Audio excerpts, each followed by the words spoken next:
Season brings a new change to the sidelines. The league has banned smelling salts.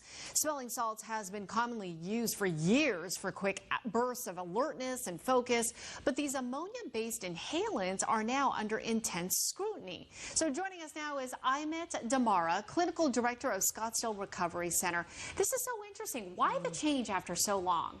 I think a big part of it is trends. Like once someone starts using it, it becomes a trend again. I mean, that's consistently with anything. It brings it back up after 10 years, and then you start doing it, and it's like, oh wow, you have individuals who have never heard of it or have never done it, and they want to try it. So it becomes trendy, just like everything else is in society. So talk about the long-term effects, because there are some, right? Right. I think of the salts as inhalant, right? So you're sniffing it, and so that could be a potential lung issue. It goes in your body, and it can also be a cognitive issue, especially if you're continuously doing that daily all the time.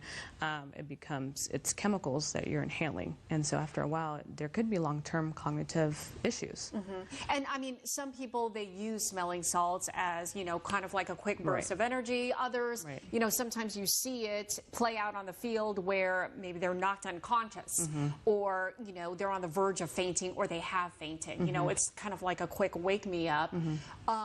If they don't use something like that, well, then what's the alternative? Well, I think that's something to look into, and I feel like that's why this is so new. Like everyone's kind of like, what is this? What's going on? But they know it's an issue. But when you look at like research, it's very short. Like it's very new. So there's not enough research to really look into it, besides the fact that there is potential issues that can be happening, exactly like inhalants, like dust offs, all of that can be long-term, that can affect you long-term. And can it be addictive?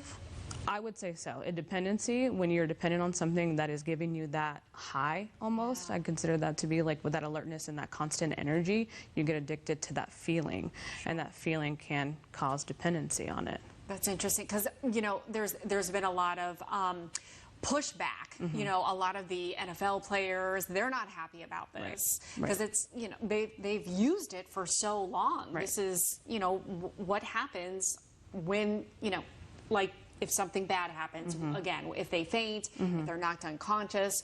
But I was reading too that when you're using these smelling salts, that can also have some kind of effect on, you know, like determining a concussion. I also looked into that too, and I was like, it really causes a misdiagnosis of a potential concussion, and that's where that piece of the cognitive concern comes into play. And when it comes to NFL, that's already an issue, right? Looking at concussions and looking at how to prevent that as much as possible. So something that's coming in to potentially prevent that from being the NFL doing their job and looking at that, that's why I see that can be an issue, and banning it might be the best idea. I don't know.